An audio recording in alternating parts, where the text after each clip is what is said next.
Hey everybody, welcome back to In Bed with a Millennial. I'm the Millennial Javeda Bay, and this is my bed, and it's still Kinktober.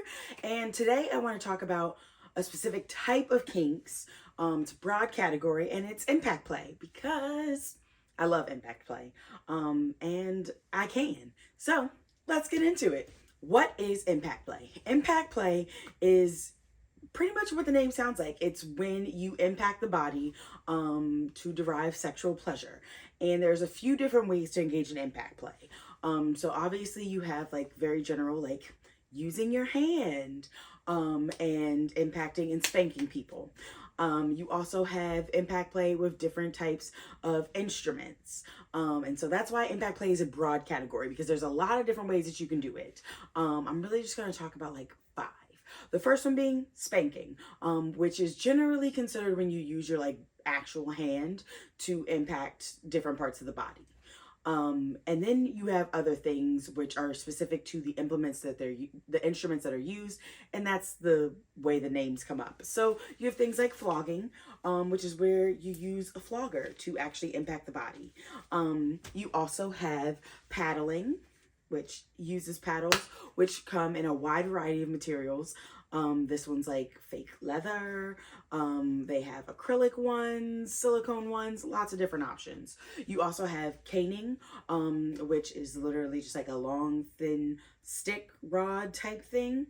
And then you also have like riding crops and whips and things of that nature. So lots of different things that can be used for different types of impact play, but all of them come down to you were just impacting the body. And when it comes to impact play, there's a few things to know because it's not just like, oh, well, I'm just gonna go and start hitting people. No, one, obviously, you're having a conversation about this before. You're getting some consent. You're talking about safe word practices or even like motions to signal like, hey, stop, I need a break, and things of that nature. You don't just start whacking people without having a conversation, because that goes against what kink stands for. But when it comes to impact play, there are specific parts of the body that are like, yes, absolutely hit there, and some hard absolute do nots. So when it comes to yes parts of the body for impact play, you're going to want to stick to the meatier, fattier, musclier parts of the body. So that's going to be things like the breast and the chest area, as well as the thighs and the buttocks. Those are the main areas where it's like, yes, absolutely do it. You also have the arms too. So like forearms are also a good spot, the upper arms and everything like that. Anywhere that there's like meat, you're usually good to go. But there are some areas that's like, nope, do not do that. So anything that is like direct bone. So shins definitely don't do because that is bone. Hitting it can break the bone, crack it, things of that nature. Tops of the feet, don't do. Bottoms of the feet, that's a good area. When it comes to the back, you are going to avoid hitting the back area where the kidneys are because hitting there could damage the kidneys. It could lead to like blood and urine and things of that nature, and you just don't want to risk it. You also don't want to do like pelvic region on the front either because, again, organs, you don't want to hurt those. But if you're like, Javay, I'm a visual person, I really need to see this, you better just check the social media. Don't you worry. I am posting a tutorial about all the different go spots and no spots for impact play. But there's a lot of different areas that you can play on the body, a lot of different ways that you can do impact play on the body. But it's important to understand how to get started with it, especially if you are someone that is trying to use instruments rather than your hand. It's highly recommended that you start impact play with just using your hand. One, so you can get used to like hitting these different parts of the area, learn the body of the person that you are impacting with.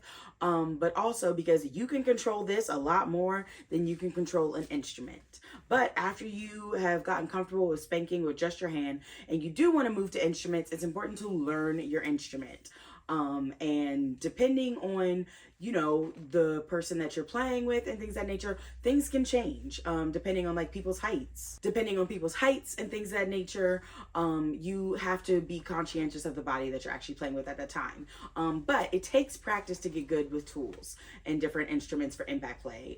You don't just like master the art of flogging, because it takes precision work, and accuracy and things of that nature, which are skills that are learned.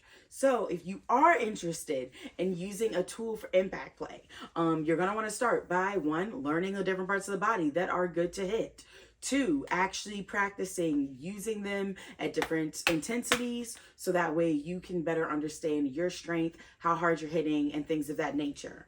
And then you are going to want to learn, especially if you are using something similar to like a flogger or like a single tail whip, and things of that nature, the accuracy portion, which again is a learned skill, but that way you can make sure that when you're hitting, you're not just like flailing it around and hitting parts of the body that you aren't intending to. So in this case, when it comes to impact play, practice does make perfect. So you're gonna have to practice, especially because depending on what position the person being impacted is in, things change. If you are standing up against the St. Andrew's cross, it is going to be different in terms of like how you are, where you're hitting on the body in comparison to if you were on a bench, or things of that nature. So a lot to consider, but impact play is a really great, and a very common kink for a lot of folks, especially for folks that enjoy feeling some type of sensation on the body, especially if it's more pain leaning. It's a really great way to go. You have a lot of different variety too when it comes to the different materials that you can use. So floggers, they come in a lot of different designs, thicker, thinner.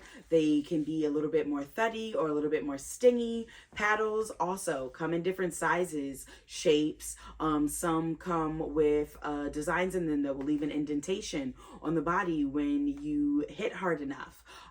Some of them are going to be a little bit like, and again, they also can be thuddy or stingy depending on the material they're made out of, how they're used, and things of that nature.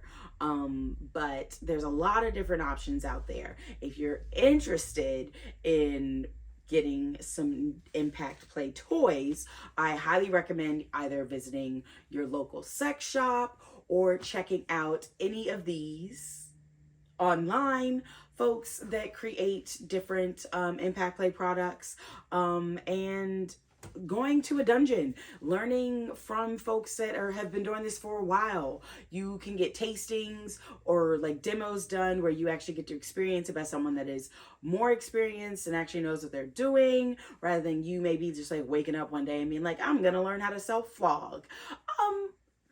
Maybe let somebody else do it first. But yeah, there's a lot out there when it comes to impact play. And if you're like, Javay, I am interested, I wanna know more. All this week, I'm talking about impact play on social media. So make sure you're following me on all the social media platforms. And I have a blog article dropping later this week about really getting started with impact play. So if you're like, I'm a more like reading learner, I got you covered. But definitely make sure you're subscribed to this YouTube channel because it's Kinktober. So much happening all month long. Definitely make sure you're following me on social media platforms because I post even more content about the stuff that I'm talking about. And definitely make sure you're subscribed to my email newsletter because that's where I share everything first. And if you are someone that's like, yo, I think that I am actually pretty kinky, but I don't know if my partner is, and I don't know how to have this conversation. This Friday, October 13th, I'm teaching a virtual workshop called Honey, I'm Kinky, Introducing Your Partner to the World of Kink and BDSM. So if you're like, I want to do this, but I don't know how to bring it up with my partner, let me help you by attending my workshop. And I'm going to give you all the tools you'll need so that way you can have these conversations with the utmost confidence and with all the knowledge that you need up front. But yeah, until next time, I'm going to see you later. Deuces.